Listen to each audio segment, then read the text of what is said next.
안녕하세요. 저는 곡성에서 3년째 귀촌해서 살고 있는 손지현이라고 합니다.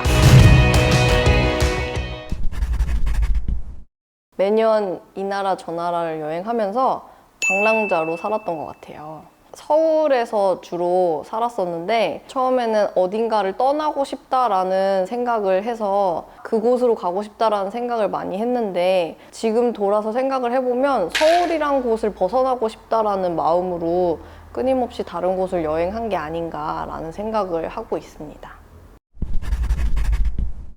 외국에서 짧다면 짧을 수 있고 길다면 길 수도 있는 시간을 보내고 돌아와서 좀 몸도 마음도 지쳐있는 상황이었어요. 근데 정말 우연히 100일살이 청춘작당 활동을 지원하는 그런 공고를 보고 한번 쉬러 가볼까 하는 마음으로 신청을 해서 들어가게 됐습니다.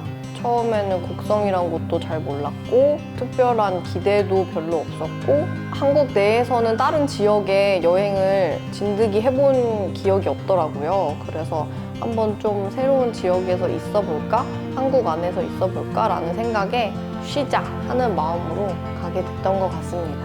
근데 막상 쉬러 내려왔던 곡성에서 친구들과 만나고 다른 지역에 있는 분들을 만나면서 다양한 경험들을 하다 보니까 에너지가 오히려 더 많이 생기더라고요. 그래서 여기 조금 더 있어 보면 되겠다 싶어서 지금까지 여기에 있게 된 것 같습니다. 일단 처음에는 정말로 열심히 놀았습니다.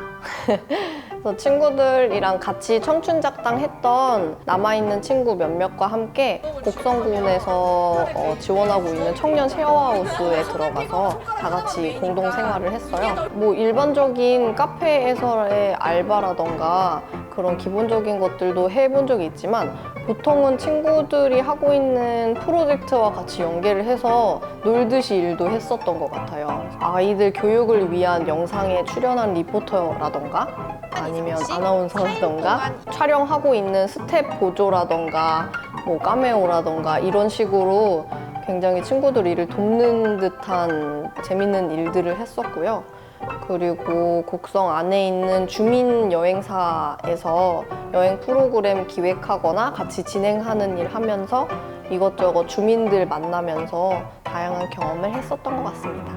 일단 그렇게 즐겁게 놀면서 1년의 시간이 지났고요. 원래는 사실 1년 정도 있으면 놀 만큼 놀았겠다 싶어서 돌아갈 생각을 하고 있었어요.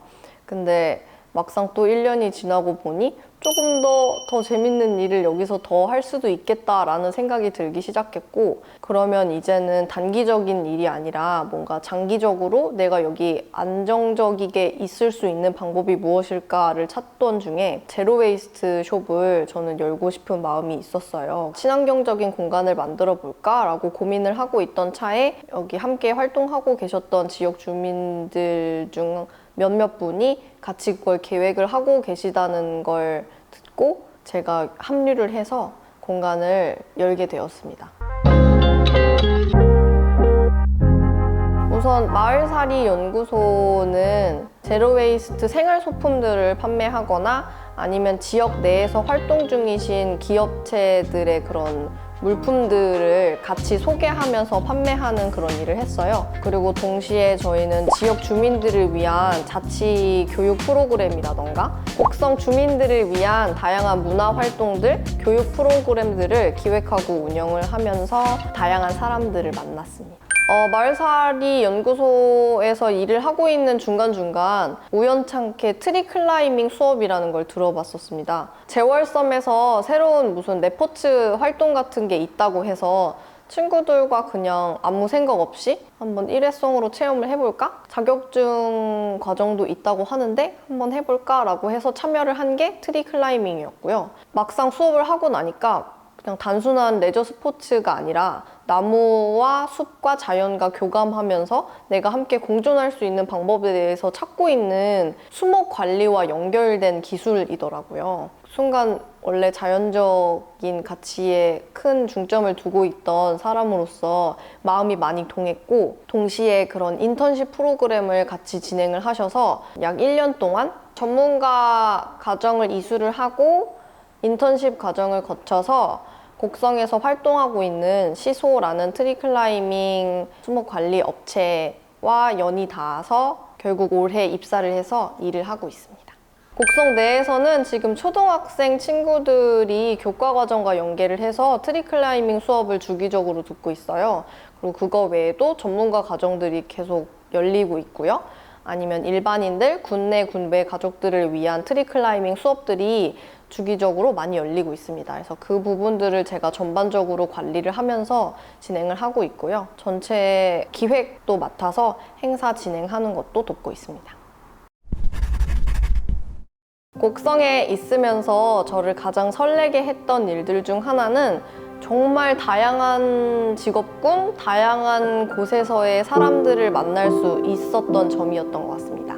정말 생각지도 못했던 분야의 사람들을 만나고 같이 대화를 하면서 서로의 가치관과 삶에 대해서 이야기를 나누다 보니까 저가 가지고 있던 편견이라던가 생각들이 깨지게 되는 경험을 했었던 것 같습니다. 제가 다른 지역에서 그렇게 살아본 경험이 없어서 다른 지역과 비교를 하기는 좀 힘들 수 있지만 곡성은 그 자체로 되게 마음을 편안하게 만들어주는 것 같습니다. 가끔가다 저의 서울 본가라던가 아니면 다른 도시 지역들을 다녀오고 나서 딱 곡성에 도착을 하면 곡성이 굉장히 고요하고 시간이 멈춰있는 듯한 기분을 주거든요. 고개를 어디를 돌려서 봐도 시멘트 건물이라던가 시멘트 도로라던가 이런 것보다는 논이랑 하늘이 끊임없이 펼쳐져 있는 모습이 일단 탁 트이게 만드니까 그 부분에서 저희에게 굉장히 심적 안정감을 주는 것 같고요. 사실 곡성 안으로 들어갈수록 그런 마음은 더 커지는 것 같아요. 제가 작년에 한 6개월 정도 죽곡이라는 더 작은 시골 마을에 살았었는데 그곳은 제가 지금 생각만 해도 기분이 되게 좋아질 정도로 늘 그립고 기분 좋게 만드는 곳이에요. 우선 문화예술적인 자극이 좀 부족하다라는 생각입니다. 아무리 친구들과 같이 맛있는 거 만들고 놀고 수다 떨고 여기저기 돌아다니고 하면서 즐겁게 놀기는 하지만 예술적인 자극을 받을 수 있는 그런 플랫폼이라던가 경험이 굉장히 부족하더라고요. 그 부분이 굉장히 아쉽게 느껴집니다. 그리고 두 번째는 청년 커뮤니티를 가지고 싶다라는 욕심이 생기고 있어요. 물론 다양한 분들을 만나고 다양한 생각들을 나누고 있긴 하지만 특히나 저희 나이 또래의 청년들끼리 세상의 흐름에 맞는 새로운 생각들과 가치들과 취향들을 나누면서 얻게 되는 그런 자극들과 신선함이 있다고 보거든요. 그러면서 세상과 발맞춰 나가는 더 나은 성장을 기대할 수 있을 것 같고요. 친환경 상점을 운영할 때 만났던 인연인데요. 직조와 천연 염색을 하시는 장인분이셨어요. 근데 그분을 딱 보고 안빈낙도의 삶이라는 게 이런 건가 싶을 정도로 굉장히 멋있고 편안한 삶을 살고 계신 분 같았습니다. 나이 차이가 꽤나 있었었는데도 굉장히 열려있는 생각을 가지고 계시고 에너지가 넘치셔서 이야기를 하는 내내 굉장히 신나고 즐거운 마음으로 대화를 나누었었던 것 같아요. 언제나 늘 보고 싶은 분입니다. 저도 언젠가는 그분께 기술도 배우고 다양한 삶의 지혜들을 더 얻어서 당당하지만 평온하고 여유롭지만 부지런한 그런 삶을 살 수 있으면 좋겠습니다. 제가 사랑하는 것들을 세상의 무해한 방법으로 사람들한테 알릴 수 있는 공간을 만들고 싶어요. 일상 속에서 작은 울림을 줄 수 있는 다정한 물건들을 보여주고 싶습니다. 그리고 몸도 마음도 튼튼한 사람이 되고 싶습니다. 그리고 그런 튼튼한 몸과 마음으로 강물처럼 흘러가는 삶을 살고 싶습니다. 행복을 찾지 않는 것이 행복이라고 생각합니다. 어떤 일을 하거나 뭔가를 준비할 때 내가 잘해야지, 이렇게 해야지 라고 욕심을 가지면 오히려 일이 어긋나는 상황들이 생기잖아요. 저는 늘 행복한 사람이 되고 싶다고 생각을 했고, 그래서 행복을 찾아서 뭔가 떠난다던가 노력을 한다던가 움직이는 그런 것들이 있었어요. 근데 막상 생각해보니까 내가 뭔가를 노력하면 할수록 그게 더 어색하게 느껴지더라고요. 행복할 때도 있는 거고 슬플 때도 있는 거고, 그렇게 흘러가듯이 우리의 마음을 자연스럽게 내버려 둔다면 어느 순간 아, 이게 행복이겠구나, 아니면 이것도 행복이었겠다, 이런 식으로 부드럽게 저의 마음속에 더 행복이 많이 깃들지 않을까라고 생각합니다.